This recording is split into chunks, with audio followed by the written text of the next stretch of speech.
Você decidiu contratar uma babá para ficar com seu filho, mas você sabe como fazer? Eu não sei. Por isso, eu chamei a doutora Lilian Babo, que é advogada trabalhista e mãe, aqui nessa nossa playlist especial chamada Direitos de Mãe.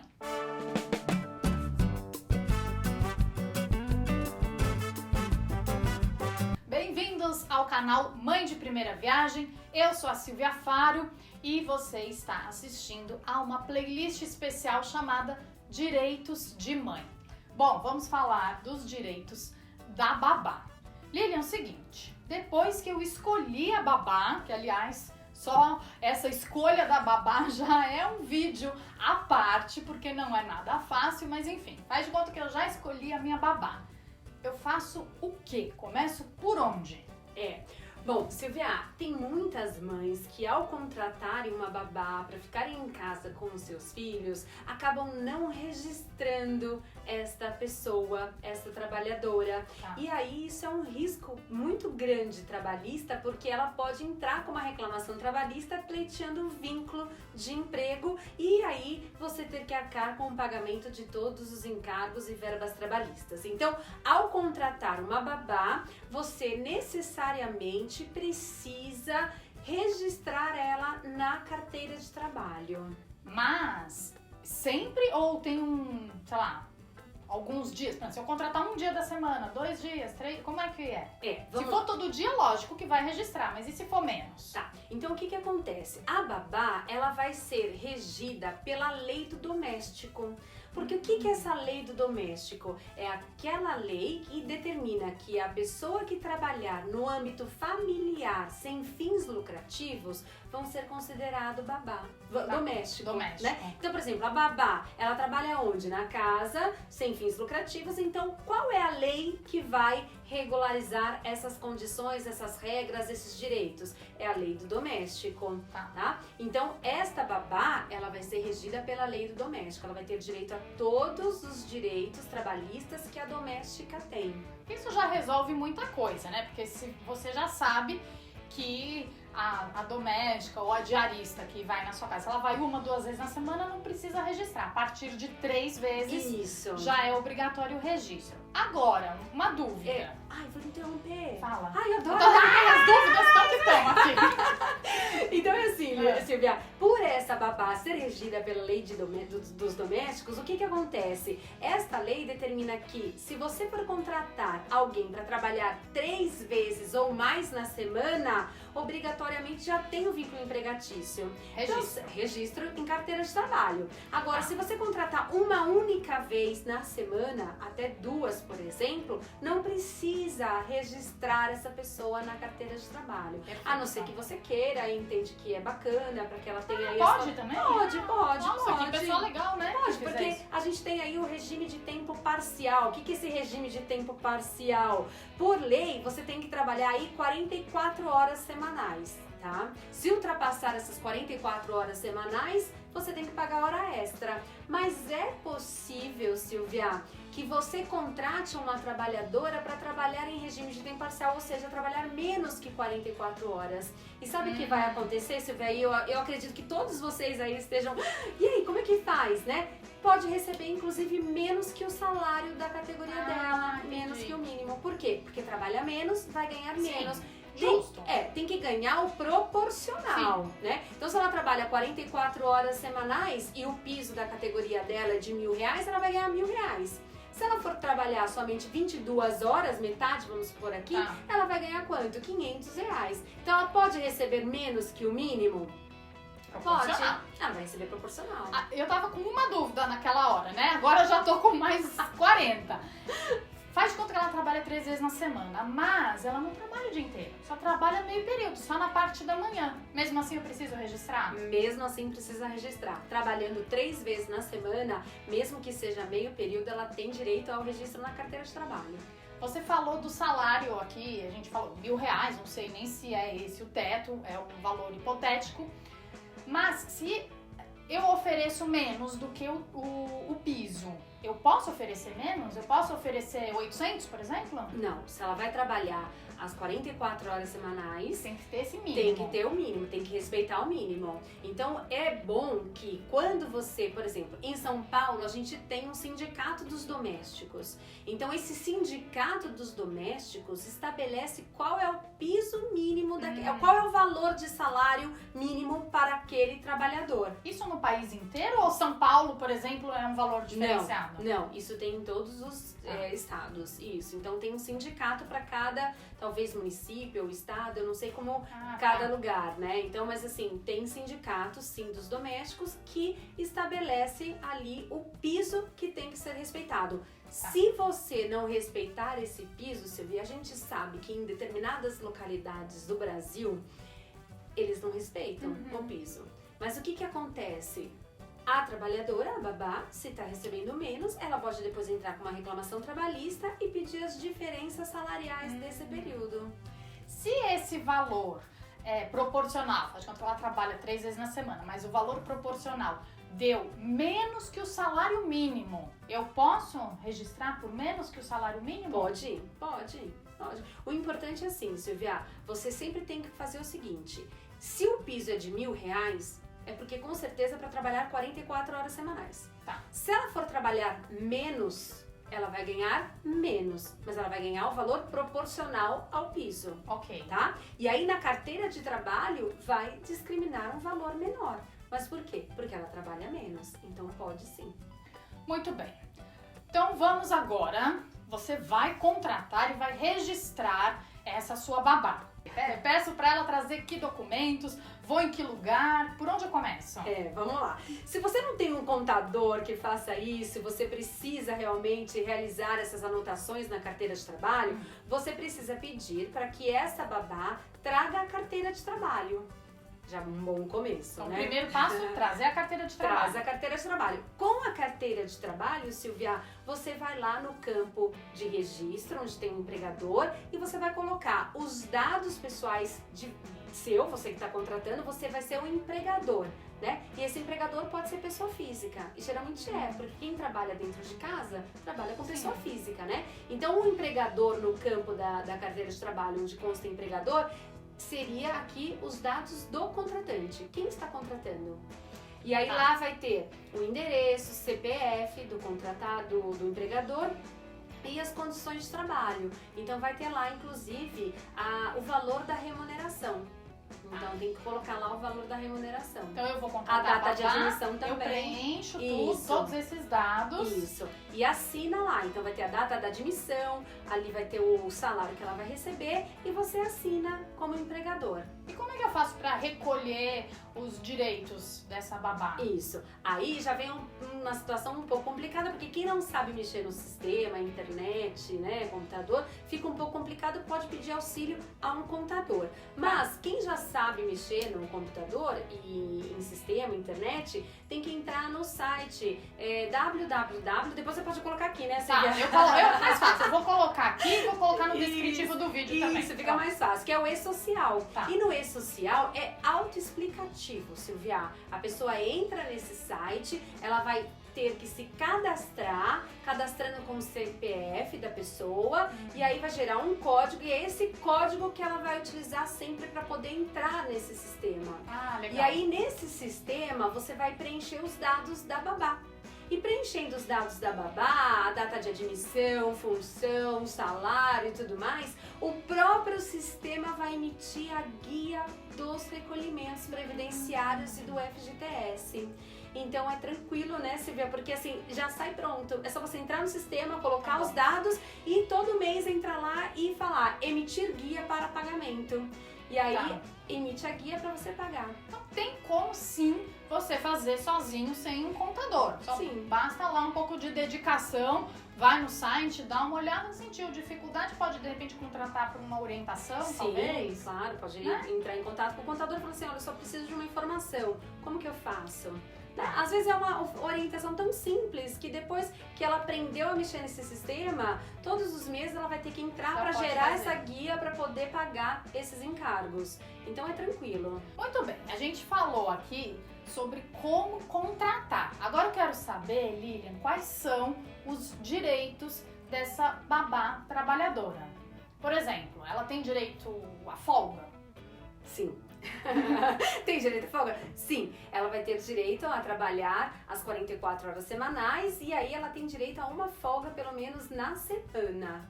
Então, se ela pode trabalhar de segunda a sábado, mas domingo ela teria folga. Ou, de repente, se ela trabalhar aos domingos, aí o que vai acontecer? Trabalhou de segunda a domingo que era a folga dela, ela foi trabalhar, essas horas trabalhadas no domingo devem ser pagas com acréscimos de 100%, hora extra, né? Agora, se porventura o empregador conceder uma folga compensatória para ela na semana seguinte, aí não precisa pagar as horas extras.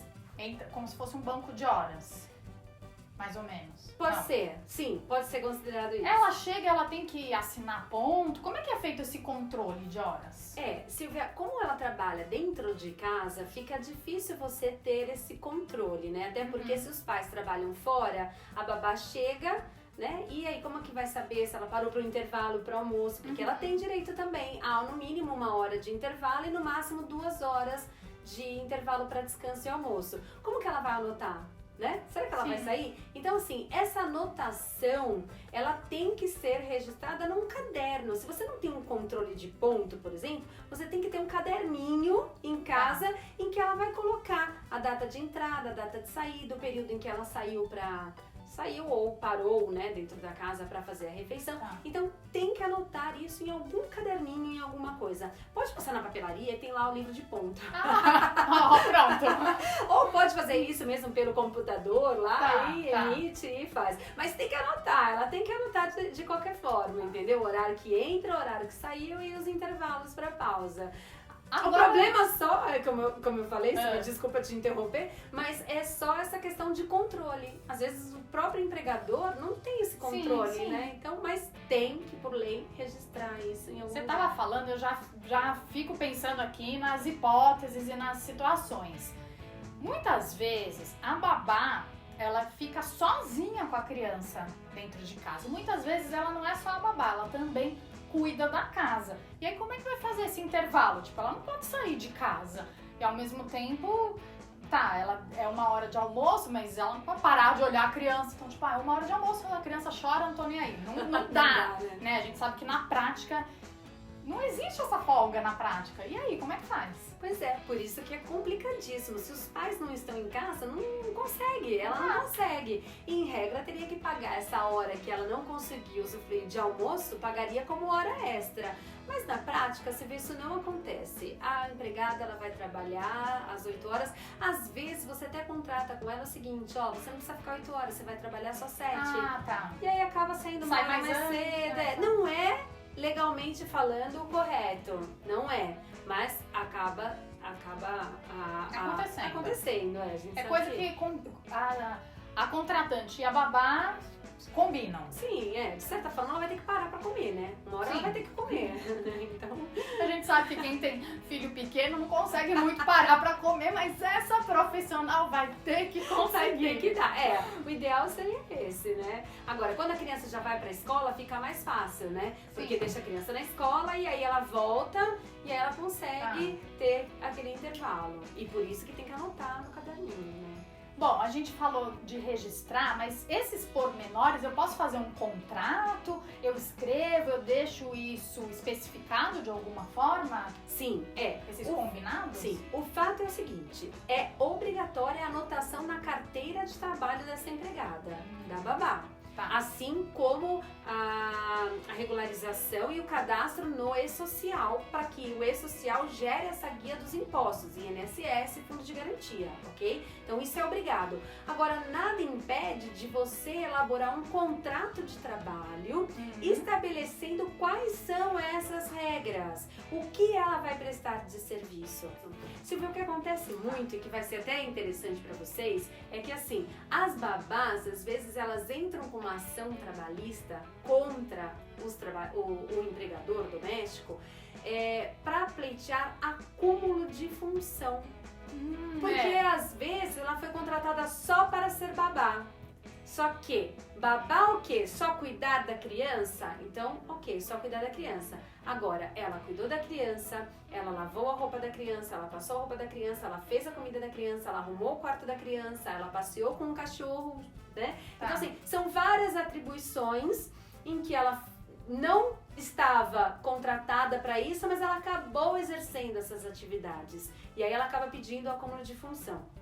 Em regra, Silvia, não existe esse acúmulo de função. Isso tudo está dentro dessa atividade que ela tem que exercer. Porque você precisa dar comida pra criança.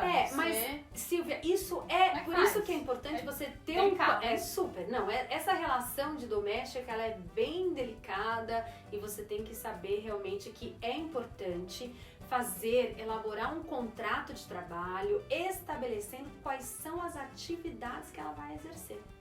Tem uma frase ótima pra isso, que é aquela: o combinado não sai caro. Não sai caro. Tem que combinar direitinho, deixar tudo às claras, pra não ter problema. Porque por lei não existe nada que determine assim, olha, você vai exercer a função de babá, você vai ganhar R$1.000. Se você exercer a função de cozinheira, você vai ganhar 20% a mais. E se você ainda levar o cachorro pra passear, você vai ter mais 20%. Não tem isso. Não tem, na lei não existe um adicional no salário para cada função exercida. Aí precisa também cada empregador verificar na convenção coletiva de trabalho desses domésticos se existe este percentual. Porque pode ser que nas convenções coletivas estabeleça, olha, a babá ganha R$1.000, mas se também exercer a função de limpar a casa, ela vai ganhar, vamos supor, 10% a mais desse salário. Então é importante olhar as regras nesta convenção coletiva de trabalho que vai dar aqui normas para serem cumpridas nesta relação de trabalho. Olha, eu tenho zilhões de perguntas, eu vou fazer rapidinho, você vai falando sim ou não, e aí se você também tiver dúvidas, escreva aqui nos comentários. Tem direito a férias? Sim, 30 dias. Acrescidas de ainda de 1/3 a mais. Então, se ela ganha R$1.000, ela vai ganhar R$1.000 e, além disso, 1/3 a mais. Se eu quiser sair à noite e falar pra babá, olha, dorme aqui em casa, só dorme, ela ganha também? Ganha. Aí ela ganha, inclusive, com o adicional noturno. Então, se ela for trabalhar no horário noturno, ela ganha o adicional noturno. Cheguei atrasada, a babá acabou ficando além do tempo. Ela ganha hora extra? Ganha hora extra. Pode ser banco de horas? Você pode tratar com ela sem o banco de horas. Tá bom. Não gostei da babá, quero mandar ela embora. Bom, como é que faz? Manda embora e tem que pagar os direitos trabalhistas. Aí você pode mandar ela embora sem justa causa e aí ela vai ter direito ao aviso prévio. E esse aviso prévio pode ser indenizado, ou seja, eu vou indenizar, eu vou pagar, eu não quero que ela cumpra. Ou então ela vai ser mandada embora, vai ter que cumprir com o aviso prévio, né? Então no mínimo aí de 30 dias. Geralmente, Silvia, quando é situações de empregado doméstico que trabalha na casa, empregador, né, quem contrata não quer que ela cumpra o aviso prévio porque é uma questão de confiança. Já vai embora. Então, rescinde o contrato. E aí paga o aviso prévio, férias, 13º. Agora tem mais um detalhe, Silvia, super importante. Vamos imaginar que você vai contratar uma babá. Você não sabe se ela é boa, se você vai ter confiança nela. Você contratou. Você pode contratar ela a título de experiência? Só para experimentar, para ver se ela é boa ou não. Sim, pode contratar. E lembre-se sempre, contratou ela a título de experiência, mesmo sendo essa experiência, tem que registrar na experiência. Carteira. Sim. E quanto tempo é a experiência? A experiência é de até 90 dias. Eu posso contratar por 45 dias, e aí depois eu gostei, mas ainda estou um pouco insegura. Aí eu prorrogo por mais 45 dias. Isso, contratar em experiência quer dizer o quê? Que se eu não gostar, eu não preciso pagar todo o aviso prévio. O aviso prévio. O aviso prévio e os 40% do fundo de garantia, no caso. Mas aí no caso da doméstica não tem esses 40%, é diferenciado um pouco também. Para finalizar, esse site aí, o E-Social, ele também ajuda quando você quiser mandar embora? É muito fácil, Silvia, porque você coloca lá o motivo da rescisão e se você mandou embora sem justa causa, ele já faz todo o cálculo de todas as verbas. Maravilha. Não, é muito simples, é bem tranquilo. Muito muito mais fácil hoje, que temos aí a internet Sim. e a tecnologia ao nosso A favor. nosso favor, exatamente, sim. E inclusive a babá pode ser demitida por justa causa também, Silvia. Ai, não quero nem pensar nesses casos de demitir É. babá por justa causa, que me dá até um troço aqui por dentro. Mas né? pode, Mas pode acontecer. Pode acontecer. Aí ela perde todos os direitos. Ela só Sim. vai ter direito ao saldo de salário e as férias vencidas se ela tiver aí completado o período aquisitivo dessas férias. Entendi. Muito bem, esse papo eu tenho certeza que você gostou e talvez tenha algumas dúvidas. Escreva aqui nos comentários. Se quiser acompanhar a doutora Lilian Babo, ela tem Facebook, Instagram. Tenho, só procurar como professora Lilian Babo no Insta ou no Face. Muito bem, e também está aqui no descritivo do vídeo, tá certo? Um beijo pra você e até o próximo Direitos de Mãe. Até!